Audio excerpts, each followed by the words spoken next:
வணக்கம். All in one zone devotional சேனலுக்கு உங்களை அன்புடன் வரவேற்கிறேன். இன்றைய தினம் பௌர்ணமிங்க, அதாவது கார்த்திகை பௌர்ணமி, அதனுடைய சிறப்பு மற்றும் கார்த்திகை பௌர்ணமி அன்று பூஜை செய்தால் என்ன நன்மைகள் மற்றும் பலன்கள் நமக்கு கிடைக்கும் என்பதை முழு விவரமாக நாம் இன்னைக்கு பார்க்கலாம்.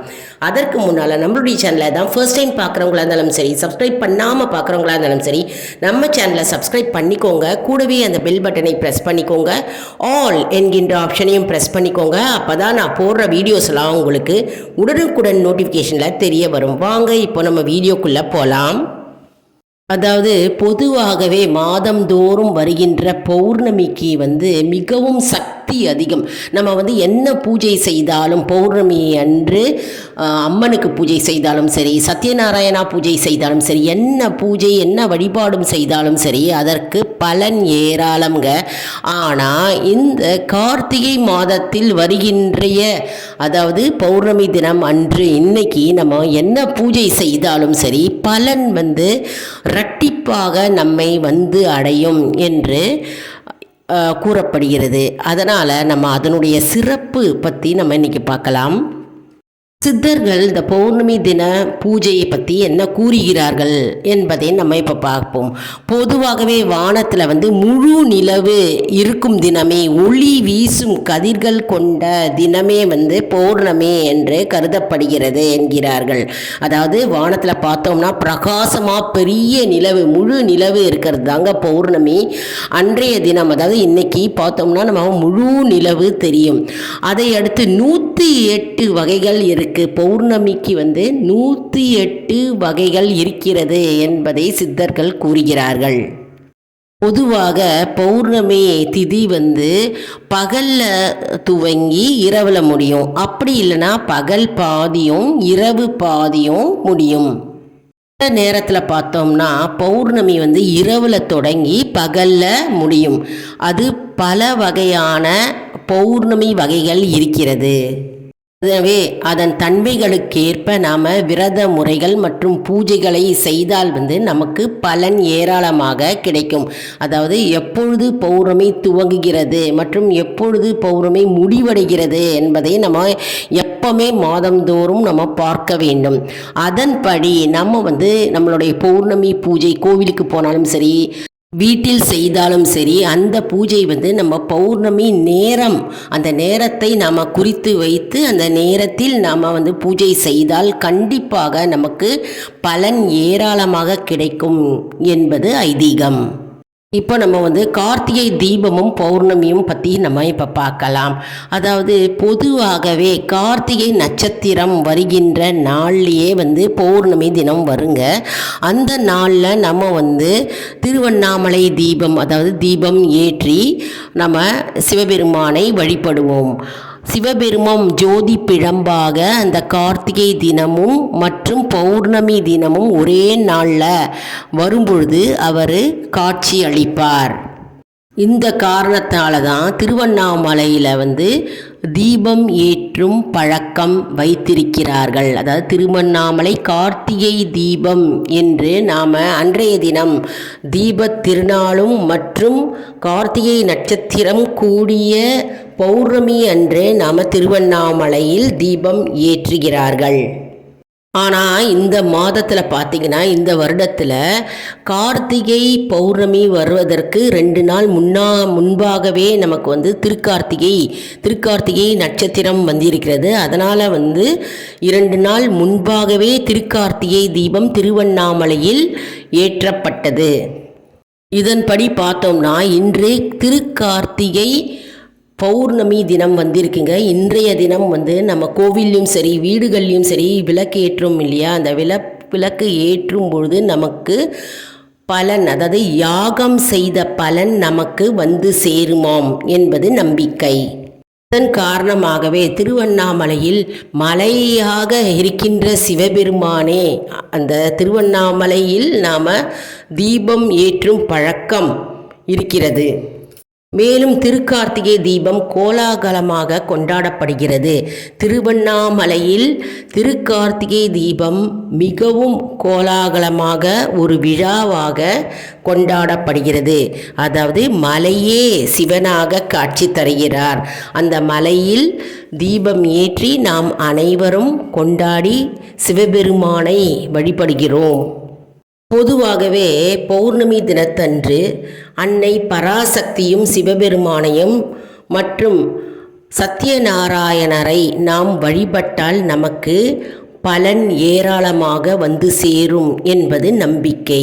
அதாவது இன்றைய தினம் கார்த்திகை பௌர்ணமி அன்று சிலர் வீடுகளில் மற்றும் கோவில்களில் சத்யநாராயணா பூஜை நடைபெறும். பொதுவாக பௌர்ணமி தினமே சத்யநாராயணா பூஜை செய்வார்கள். மற்றும் இன்றைய தினம் சிவனையும் பார்வதியும் சேர்ந்து நாம் கோவிலில் 108 முறை நாம் வலம் சுற்றினால் நம்முடைய வேண்டுதல்கள் அப்படியே நிறைவேறும் என்று கூறப்படுகிறது. எப்பவுமே பௌர்ணமி தினத்தன்று நாம் பூஜை செய்து வழிபட்டால் அதற்கு பலன் ஏராளம் மற்றும் நன்மைகள் நம்மை தேடி அடையும் என்பது ஐதீகம்.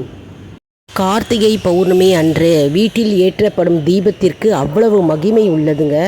அவ்வளவு நன்மைகள் மற்றும் பலன்கள் ஏராளம். அதனால் இன்றைய தினம் கார்த்திகை பௌர்ணமி அன்று நம்ம என்ன பூஜை செய்தாலும் சரி, நம்ம விரதம் இருந்து பூஜை செய்தால் நமக்கு பலன் ஏராளமாக நம்மை சேர்ந்து அடையும் என்பது நம்பிக்கை.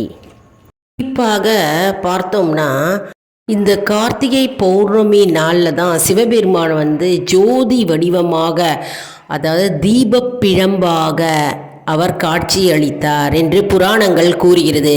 மேலும் சிவபெருமான் தன்னுடைய பாதி உடலில் பராசக்தி, அதாவது பார்வதிக்கு இடம் கொடுத்த நாளும் இந்த கார்த்திகை பௌர்ணமி நாள்தான். மற்றும் பார்வதி தேவி இந்த பௌர்ணமி நாள், கார்த்திகை பௌர்ணமி நாளில் தான் திருவண்ணாமலையில் முதல்ல கிரிவலம் சுற்றியதாக புராணங்கள் கூறுகிறது.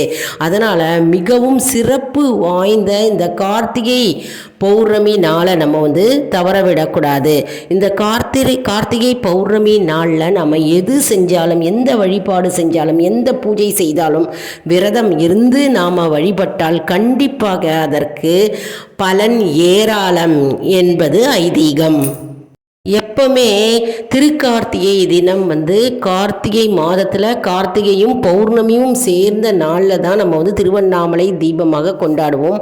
ஆனால் இந்த வருடம் நமக்கு பௌர்ணமி வருவதற்கு முன்பாக 2 நாள் முன்பாகவே நமக்கு திருக்கார்த்திகை தீபம் வந்துவிட்டது. அதனால் இந்த திருக்கார்த்திகை திதி கார்த்திகை திதி முன்னும் பின்னுமாக நமக்கு ஒவ்வொரு வருடமும் மாறும். சிலர் வீடுகளில் அம்மன் பூஜை செய்வார்கள். அதாவது கார்த்திகை மாதத்து பௌர்ணமியில் அம்மன் பூஜை, அம்மன் வழிபாடு வீடுகளில் செய்வார்கள். சிலர் விளக்கு பூஜை செய்வார்கள். எப்போவும் பௌர்ணமி தினத்தன்று நாம் விளக்கு பூஜை செய்தால் அதற்கு பலன் ஏராளம். மற்றும் சத்யநாராயணா பூஜை வீட்டிலும் செய்வார்கள், கோவிலையும் செய்கின்ற வழக்கம் இருக்கு. மற்றும் சிலர் இந்த கார்த்திகை பௌர்ணமி அன்றைய தினத்தில் ஒரு கூட்டாக, ஒரு குழுவாக அமர்ந்து அவர்கள் லலிதா சகஸ்ரநாமம் பாராயணம் செய்வார்கள். வீட்டிலும் சரி, கோவிலும் சரி, அவர்கள் கூட்டு ஜபம், கூட்டு பிரார்த்தனையாக செய்வார்கள். அதற்கும் பலன் ஏராளம். எவ்வளோ விசேஷமான இந்த கார்த்திகை பௌர்ணமி நாம் கண்டிப்பாக இறைவனை நாம் வழிபட வேண்டும். மற்றும் நாம் ஏற்றுகின்ற விளக்கும் சரி, நாம் செய்கின்ற பூஜையும் சரி, நாம் விரதம் இருந்தாலே நமக்கு பலன் ஏராளமாக கிடைக்கும். மற்றும் நம்முடைய வேண்டுதல்கள் கண்டிப்பாக நிறைவேறும் என்பது ஐதீகம். இந்த கார்த்திகை பௌர்ணமி தினத்தில்தான் பார்வதி தேவி கிரிவலம் தன்னுடைய வேண்டிய வரங்களை எல்லாம் சிவபெருமானிடம் இருந்து பெற்றதாக புராணங்கள் கூறுகிறது. மேலும் சிலர் பௌர்ணமி தினம் விரதம் இருப்பார்கள். அதாவது தொடர்ந்து பௌர்ணமி விரதம் இருப்பவர்கள் இந்த கார்த்திகை பௌர்ணமி அன்று விரதத்தை முடிப்பார்கள். அதற்கு பலன் ஏராளமாக உண்டு என்பது ஐதீகம். குலதெய்வ வழிபாடும் சரி, அம்மன் வழிபாடாக இருந்தாலும் சரி, வேறு எந்த வழிபாடாக இருந்தாலும் சரி, நம்ம இந்த கார்த்திகை பௌர்ணமி அன்று செய்தால் நமக்கு பலன் கிடைக்கும். மேலும் கிரிவலம் திருவண்ணாமலையில் நாம் இந்த பௌர்ணமி தினத்தன்று நாம் செய்தால் நமக்கு இரட்டிப்பு பலன் கிடைக்கும் என்பது நம்பிக்கை. ஒவ்வொரு மாதத்திலும் வருகின்ற பௌர்ணமியை நாம் தவறவிடக்கூடாது. நாம் ஏதாவது ஒரு சிறிய பூஜையாக நம்ம வீட்டில் செய்தால் நம்முடைய வேண்டுதல்கள் அப்படியே நிறைவேறும் என்பது ஐதீகம். அதாவது நமக்கு பூஜை செய்ய தெரியவில்லை என்றால் பௌர்ணமி தினத்தன்று நாம் வீட்டிலேயே அம்மன் முன்னாடி நம்ம 2 விளக்கு நல்லெண்ணெய் தீபம் ஏற்ற வேண்டும். மற்றும் அம்மனுக்கு மஞ்சள் குங்குமம் வைக்க வேண்டும். விளக்குக்கும் மஞ்சள் குங்குமம் வைத்து வாசனை மலர்களால் நாம் அம்பாளை அலங்கரித்து தூப தீபம் காண்பித்து நாம் ஏதாவது நம்மளால் முடிந்த அளவுக்கு பிரசாதம், அதாவது சர்க்கரை பொங்கல், பால் பாயசம் வீட்டில் அன்றைய தினம் செய்யலாம். அப்படி இல்லைனா ஒரு கல்கண்டாவது வச்சு நம்ம நைவேத்தியம் செய்து ஓம் சக்தி பராசக்தி, ஓம் சக்தி பராசக்தி, ஓம் சக்தி பராசக்தி என்று நாம் வாயினால் நம்ம இந்த மந்திரத்தை ஜபிக்கும் பொழுதே அந்த இடம் முழுவதும் நேர்மறை ஆற்றல் நிரம்பி நமக்கு நல்லதையே நமக்கு சேரும்.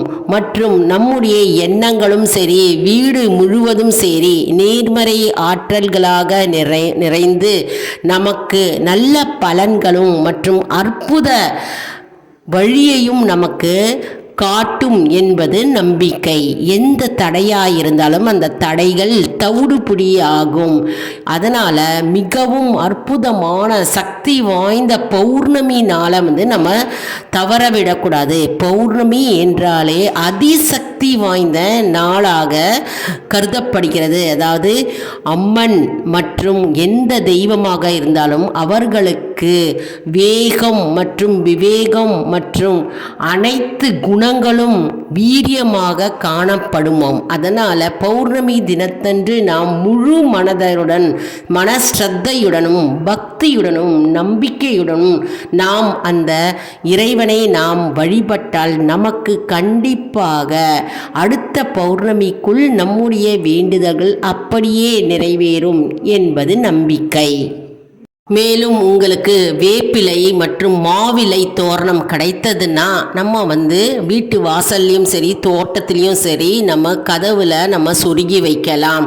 அதாவது செவ்வாய்க்கிழமை, வெள்ளிக்கிழமை, ஞாயிற்றுக்கிழமை மற்றும் பௌர்ணமி நாளில் நம்ம இதை சொருகி வைத்தால் வீட்டில் துர்சக்திகள், தீய சக்திகள் அண்டாமல் நம்முடைய வீட்டையும் நம்மையும் பாதுகாக்கும் என்பது நம்பிக்கை.